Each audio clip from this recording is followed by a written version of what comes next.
Yo, welcome back to Ace Tech Studio. Usti is still here with you, and I told you we are going on CSS right now. So open a new file, and we'll name this file. Let me still give it my name. And dot. What type of file do I want to create now? Is a CSS file. If you create a CSS file, you cannot write a HTML code in it because it won't even work. If you create a CSS file, you cannot write a JS code in it because it won't even run. It won't work. So you need to know the type of file you are writing you want to code. So you have to put it dot the type of file in there. So now, before we start writing in CSS, you have to link this CSS to your HTML code, because CSS is actually the one displaying out there. Sorry, HTML is actually the document displaying on the web page. Others are linked to it so that it can display with it. You understand? So we have to come, because this is the content. CSS is for styling, JS is for adding functionality, but HTML is where you are writing the content. So it's the one displaying out there. Others are making it to do what you want them to do, but this is where you are actually doing your content. You understand? So first thing, now you need to link your CSS into this HTML, so it can take effect. Any style you do there can take effect on the document you want it to take effect here. So you just come beneath your title, below your title there, you just write it link. You see an option here, link CSS style sheet here. Then you just come here and write delete what is here. What is the name of the CSS I opened just now? UACE. You see, it's actually suggested for me, uace.css. That's the name of this file I just opened. Now you have connected, Ctrl S. Now you have connected it to your CSS. You can go and work on CSS now. But how will I work on CSS? Before we work on CSS, you need to bring items from here to CSS, because CSS is for styling. What do you want to style in CSS? You understand? If I just go to CSS now and I write div, and I put it like this, any style I give it here, even if I said color, it should give it a color of blue. You understand? This color of blue will come to HTML. This div tag, let me put something inside the div tag. Let me just say I love coding.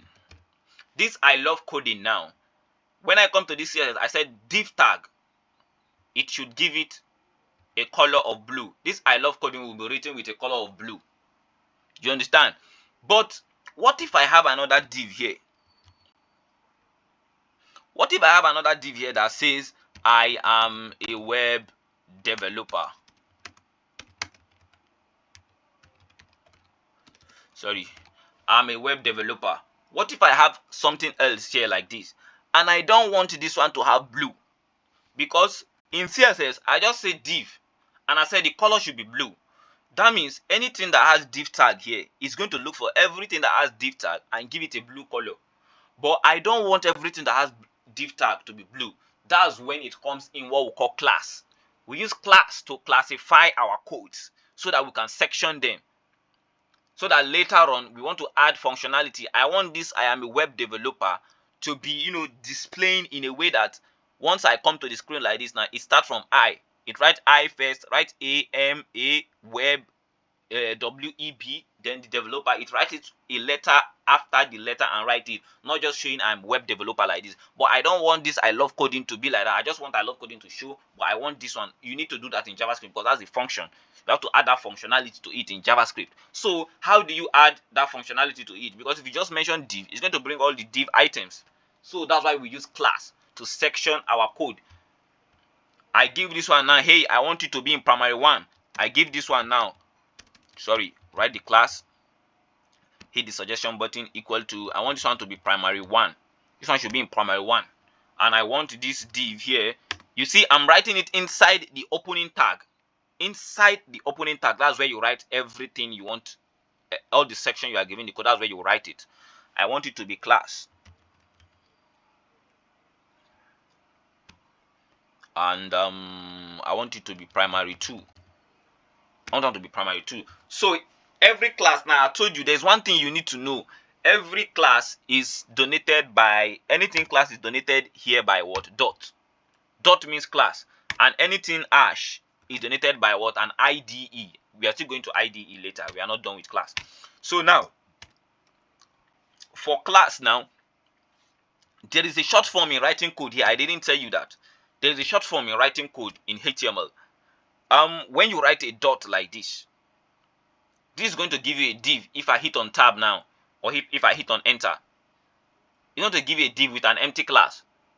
Do you understand? Dot. But what if I don't want a div? I want a span. You just write span. Span. Is that the spelling of span? Yeah. Dot. If I hit enter now, this is going to give me a span with an empty class. Ticket. But I want it to give me p now. I just write p dot. It's going to give me a p with an empty class.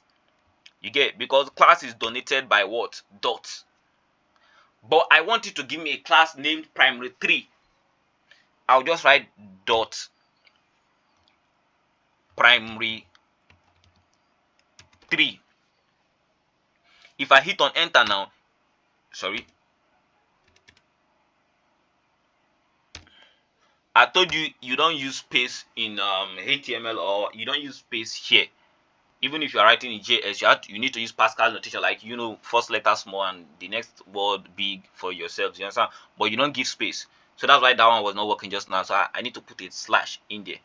So primary3, you hit on enter now, it will give you a div with a class of primary3. But I don't need a div. You have to specify what you want. I'll write span dot primary3. It will give me a span with a class of primary3. Now I want a p tag with primary3. But this p tag, I want it, if it is coming out, it should write something in it. It should come with the text. I don't want to be doing wahala later on in inputting the text. What you just need to do, you open two parentheses like this and just write your text inside. I love making YouTube videos. You understand? So when you hit on enter or a tab here now, you see I have a p tag with the class of primary3 and inside a text of I love making YouTube videos. That's how to structure your codes like with ease, with a simple stuff. So yeah, this is a class. Now if I now want to come in here now, I want to call on that primary3 that I have here, I'll just put dot, because I told you dot donate class in web development. Primary3, you just open your parentheses. So you just come here and be like yeah, it will pick this primary3, this primary3, this primary3. I have 3 classes of primary3 here, but you see they have p tag, span, div. If I want to give the items here color now, maybe there is item 1 in here, inside here, and there is item 2 inside this one, and there is item 3. There's item 3 inside the, okay, there is no any third one. So now if I want only this item 1, I want to, if I, in this primary3 I gave now, if I said all primary3, sorry, all primary3 should have a font size of, like, the size of their font should be like 10 pixels. You get? Or it should belong to a font family of, like, a font family of maybe this Korean new, you know, all these ones in or this Arial, you know, this one, if you are used to word typing, and you know Arial and all this, and sans serif, you know, all these font size, stuffs. So let me just, I want it to belong to this font family, Arial, Helvetic, and the one I want specifically is what? Sans serif. So if it's not giving it Arial here, it gives this one, or it give it this one. Do you understand? It will give it any of these 3. So in here now, I don't want it to give all the primary3 that specifications I give there. I don't want it to give to all the primary3. I just want this item 1 to have it. How will I do it? I'll section it now that this div that has primary3 only, just come here and be like div, the div that has primary3. You can write it like this, div that has primary3, or you can just write it like this, No, you don't even need to write it. Don't put down. That one is a different the different notation. That's if you are listing at a class and inside the class this and something. So that one is a different notation. So you just write a div dot primary3, and now it won't give those qualities, those specifications there to all the primary3. It will only give it to this item 1. Do you understand? It will only give it to this item 1 because I specify this item 1. But what if there is two div? What if there is two div with the class of, what if there is two div with this class of primary3? You understand? What if there is two div with this class of primary3? Let me give this one item 3. You understand? What if there is two div with this class of primary3? How will I differentiate them again? How can I differentiate them? That's when an IDE come in. There's what we call IDE again. That ID now is just like a unique identifier. You understand? So I'll just be like, okay, I'm giving you an ID. You that is here, I'm giving you an ID of what? This ID, I'll say that I'm giving you an ID of item 1. Let your ID, your unique identifier should be like item 1. And here, I'm giving this one an ID of item 3. So do you understand now? Don't panic, just calm down. You'll be reasoning, why am I giving all this class ID? I'll use a real-time example to like explain for you just in a short minute. And yeah, if I want to call only this item 1 now, I want to give them, I want to give the first item font size, and this one, all the div that has primary3, I want to give them font size and font family. You understand? But I don't want the color. I want to give them different colors. I want to give them different colors. I want this. Now I call the div that has primary3 is giving all those stuff I mentioned there to these two items, but I don't want it to give this color I want to mention now to this second item. I'll just use the ID. And I told you ID is donated by what? Hash or euro sign. I don't know what you call it. I call it hash. So you open your stuffs and sorry, you have to give the name of, what's the name of the ID just now? I think item 1. Yeah, understand? Good. Now this item 1 here, and I'll be like, give this item 1 color of red. Give it a red color. And the item 2,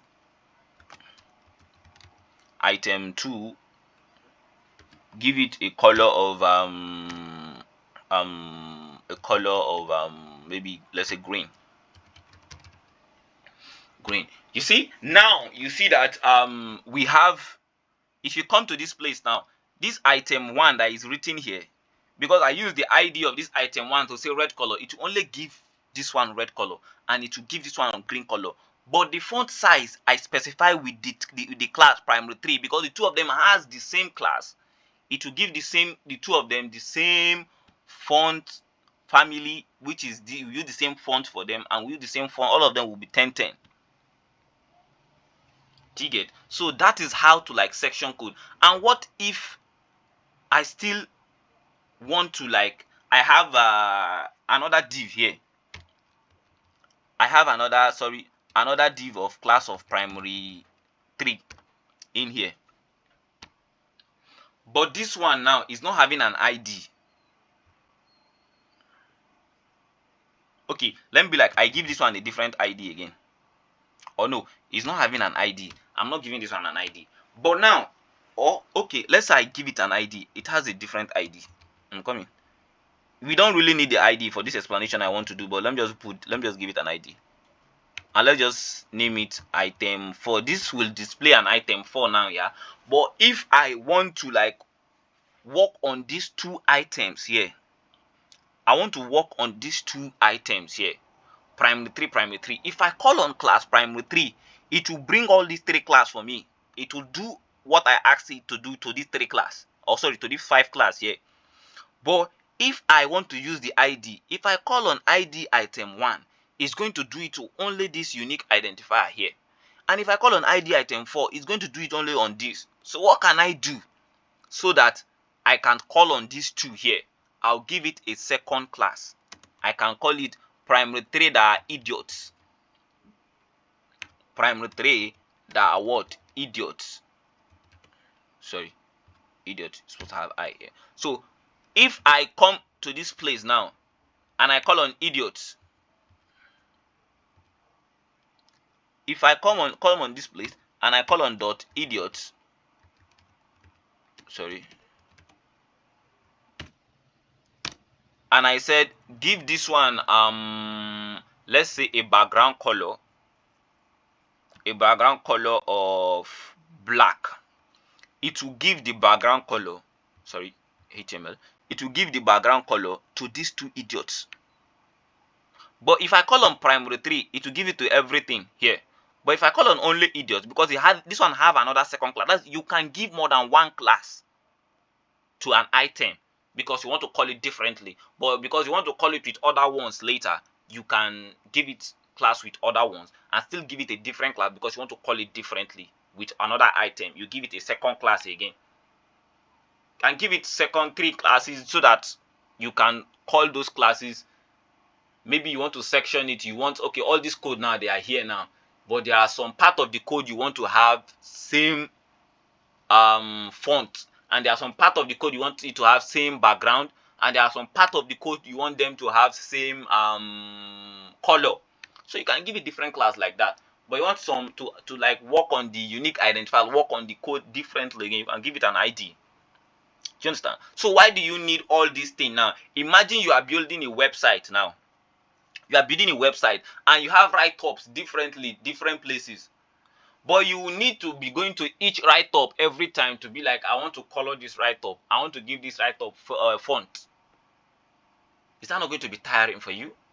But you can just have a class of write-up that all your write-up, you want it to have this font. Anyone you don't want to have this font later, you can just go and use the ID, the unique identifier, to change the font. But you have to give it a general font. You can just write, okay, all your images now, you want them, will you go and be like, oh, I want to be styling all the image I keep here one after the other? No. You can just write, give all the images, image class. So that later, if you want to style all your image, you want all the image size to be 200 by 300, 200 by 300 pixels, you can just style it generally. You understand? You have an icons here on your website. Do you want, if you want to start styling your icon later, you start styling it one after the other? No, you can give it a class of icon.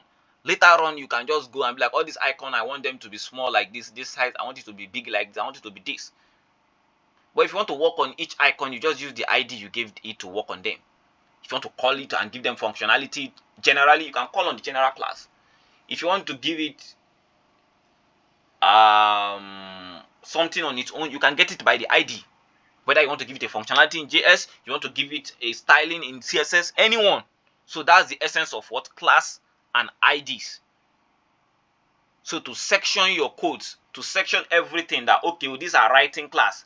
Every writing, if I want to work on all the writings here, I'll use this class.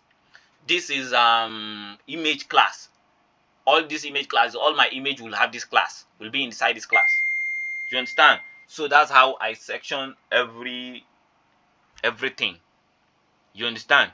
So the next thing now from here in CSS, I mean, that's all, because in CSS you just have to like mention what you want to work on. You mention the class, or I want to work on the p tag, you just mention the p tag straight, because that one is not a class and it's not an ID. So you just give what you want inside. Do you understand? Give it color, this, all these things. You understand? There are different properties inside CSS, and I can't be having all of them here today. Like margin, you can give it a margin, give it a padding, that space between. But when we are going on projects one after the other, we'll be using different properties to style our project one after the other. Like the border, you can just write border, all these things. And I can give you a library later that has all properties of CSS, where you can see different properties. Oh, I want to add border to this. How do I? What's the property here? You just call a border, and you see, once you write border, now you be like, is it the border radius? That means the edges of the border, or is it the border bottom? Is it the down below of the border color you want to give it, or top, width, left? See all these things you get. So all properties are there. CSS is actually not that difficult, you understand? Just for you to know how to bring in what you want to style here and start giving it the style one after the other. Oh, I want to give it this color, I want to give it font size, I want to give it padding. You understand? What kind of padding? Padding, that is the space between the text and the background it is in, or the next item that comes to it. You understand? So that's it. I can't be listing all the properties in CSS for you today, but once we start going on projects one after the other. But there is one important something I want to show you in CSS. It's called what? Keyframes. Keyframes. You can name keyframes here and be like, I name this keyframe Usti now. Understand? So what are keyframes? Keyframes are used to add animations to your code. I want to have a code now that I want it to be changing color. I can just come here and be like, the filter that I want. You know, filter now. Those that used to have TikTok and all this. You know, you add filter to your something. You want it to have this kind of filter, all those things. You get. So you can just come to this place now, but you have to show it this animation. Where do you want to add it to? Is it at 100%, or at 0% at the starting point, or at the ending point, or at the middle point 50%, or at the quarter point 25%? You get. You can just be like, okay, I want to add this particular one to add the 0%. So you have to add the percentage 0%, and at this 0%, I want it to be having a filter. I want it to be having a filter of what? There's a filter we call hue rotate. Look at it here, hue rotate. This one, let me just put it at the beginning. Let it be 0 when the document is starting. Then from that 0, I want it to start from there to something of like at 100%. I want it to start from that 0 to let's say this is 100%. Okay, I want it to start from that 100% filter. Again, I want the hue rotate right now to start from there to 720 degree.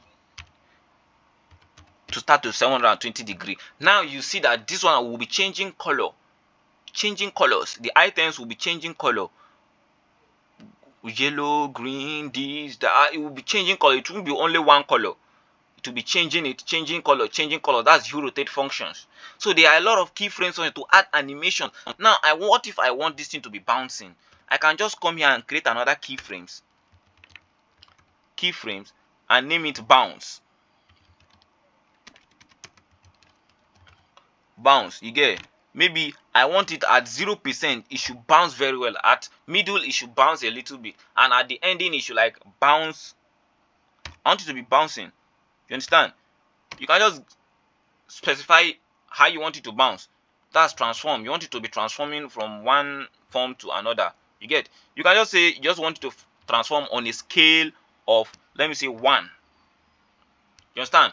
This one now, if you at 50% now, at 50%, sorry, at 50% now, you want it to transform again, maybe higher. Here it should be maybe the bouncing, it should come up, it should come front forward, like more than the other ones. You understand? Sorry, this is not the right. You get transform.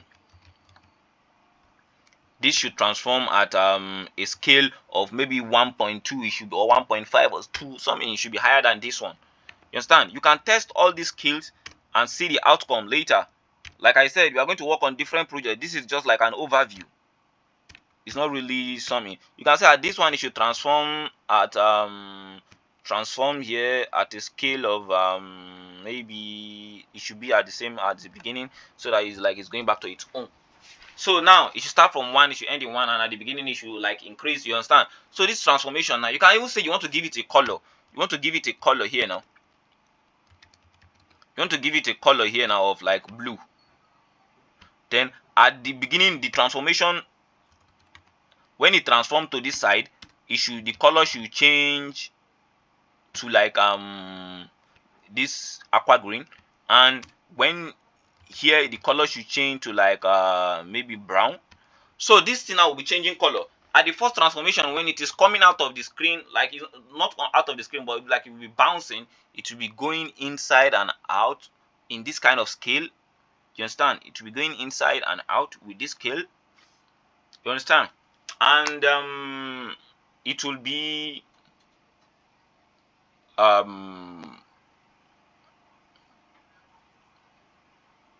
50% it will change this color to green. At 100% it will change, like the color will be changing. Sorry, 100% here. The color here now will be changing one after. It will change from blue to green to brown. That's how the color will be changing. Once it changed to this place, now if you put it in infinite, it will start all over again. Now, what if I've declared something like this? Maybe there's another one you can be like, it should translate, that it should move. It should move from one place. It should go, like you can say it should translate now. You can use translate Y if you want to be specific, that it should move in a Y direction. Those that did maths, you know Y and X axis. It should translate in a Y direction. If it's translating now, you know it doesn't need a color. So, maybe you should translate like minus 10 pixels. You understand? You should translate like minus 10 pixels. It will in this color now. It will move upward at 0%. It will move upward at what? 10 pixel. Pixel is not PC. It's like px. You understand? Now it should move upward minus 10 pixel, minus 10 pixel distance upward. You understand? Here now you can be like it should translate like Y. Don't be confused about all this grammar. This one, okay, you just translate now, you just moving, you are not giving it a direction. You understand? But this one you can give it a direction of X. Okay, sorry, capital letter X. It should translate here now X, and it should move like a distance of 10 pixel again. So at 50%, you be like, what's this percentage? You are going to actually name the time there later. You are actually going to specify the time there. Don't worry, don't panic, you will understand. This translate X now. At 50%, it should, you know, go to the X axis again by minus 10 pixels. Do you understand? Which will be the left, because it works on top and left. You understand? Why we go to top and this one will go to left, except you specify like 10 pixels here, it will come down. When you put 10 pixels there, it will go right. You understand? But putting this minus will make it go up and left. You understand? That's minus side. You know mathematics now. When we are plotting graphs, you have y upward here, you have negative side, positive side. That's how. Yeah, that's why you see in computer science, mathematics is also important, because when you are coding, you'll be having mathematics in it. So you can put it at 100% again, you transform to this, and then when you now come here later, what did you want to be transformed? What do you actually want to transform? Maybe I want my p tag to be transforming like that. Okay, I have an image there like that time, yeah. Okay, I'll bring it here, img. I want that image to be transforming here. I'll just come and write animation. Is that the spelling of animation? Yeah, animation. And you just like bounce. I write bounce there just now. I want it to bounce for how many seconds? Let me just say 6 seconds. And I want it to be ease in and out, like it should come in and out. Or I want it to be linear. You can put anything. Understand? You can put anything. But I want it to be infinite, so that when it finish this 6 seconds, it start again. Now you now see the reason of this percentage. This 6 seconds now, 0% of 6 seconds. Do you get? 100% at 100% of 6 seconds. It should increase from 0 degree to 720 degree. You understand?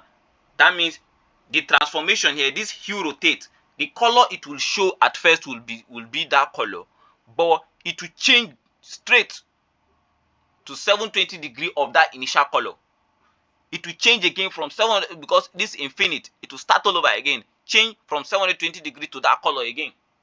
That's how we'll be changing colors. You understand?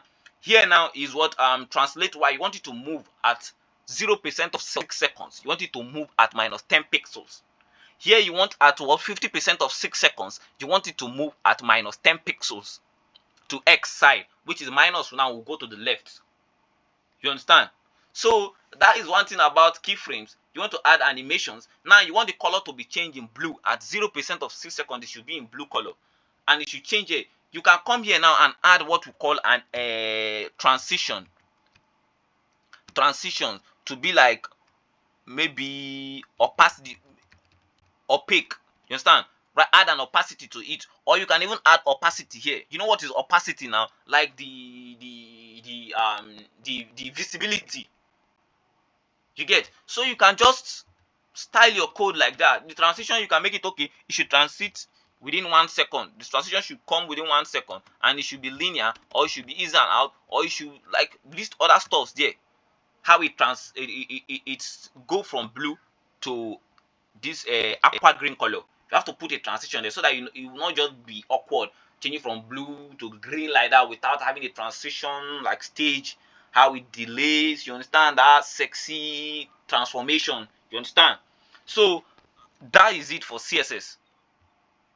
There are not a lot of things here, but I mean, when we start working on projects one after the other, you understand CSS more. You understand CSS more. So I'll end this video here, and the next video I'll head to JavaScript straight. You understand? I'll head to JavaScript straight. So thank you. Yeah.